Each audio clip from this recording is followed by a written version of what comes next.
তেলিয়ামুড়ায় আবারও পুলিশের সাফল্য। গোপন সংবাদের ভিত্তিতে ত্রিশাবাড়ী রেল স্টেশন এলাকা থেকে দুই ব্যক্তিকে বিপুল পরিমাণ গাঁজা সহ আটক করেছে পুলিশ। উদ্ধার হয়েছে প্রায় 18 কেজি শুকনো গাঁজা, যার আনুমানিক কালোবাজারি মূল্য 3.5 লক্ষ টাকা। তবে প্রশ্ন উঠছে, রেল স্টেশন চত্বরে প্রায় প্রতিনিয়ত এমন পাচার চক্র চললেও জিআরপি পুলিশের ভূমিকা এতদিন কেন নিষ্ক্রিয় ছিল? তেলিয়ামুড়া থানার পুলিশ অভিযান চালিয়ে ত্রিশাবাড়ী রেল স্টেশন সংলগ্ন এলাকা থেকে দুই ব্যক্তিকে বিপুল পরিমাণ গাঁজা সহ আটক করে।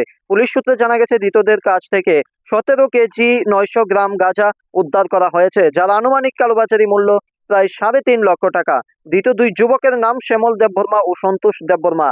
এর মধ্যে শ্যামল দেববর্মার বাড়ি রাধাপুর থানা এলাকায় এবং সন্তোষ দেববর্মার বাড়ি মান্ধাই এলাকায় বলে জানা গেছে। পুলিশের পক্ষ থেকে জানানো হয়েছে, ধৃতদের বিরুদ্ধে এনডিপিএস অ্যাক্ট অনুযায়ী মামলা গ্রহণ করা হয়েছে এবং প্রয়োজনীয় আইনি ব্যবস্থা নেওয়া হচ্ছে।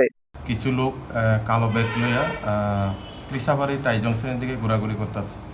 তো এই খবর পাই আমরা আমাদের স্টাফ অফিসাররা সাথে সাথে যায় এবং এখানে গিয়ে কিছু লোক, দুইজন লোকের ডিটেইন করি, ব্যাগ সহ, কালো ব্যাগ সহ। পরে এই ব্যাগ চেক করে বা তল্লাশি করে আমরা ব্যাগের মধ্যে গাঁজা নেশা জাতীয় আমরা উদ্ধার করি এবং পরবর্তী সময়ে এগুলি আমরা মাপি, সিজ করি। সিজ করার সময় একজনের কাছ থেকে আমরা 8 কেজি 900 গ্রাম পাই, আর একটা 9 কেজি। দুইজনকে আমরা ডিটেইন করি। একজনের নাম হচ্ছে সন্তোষ দেববর্মা, আরেকজনের নাম শ্যামল দেববর্মা। তারা বাড়ি কোথায়?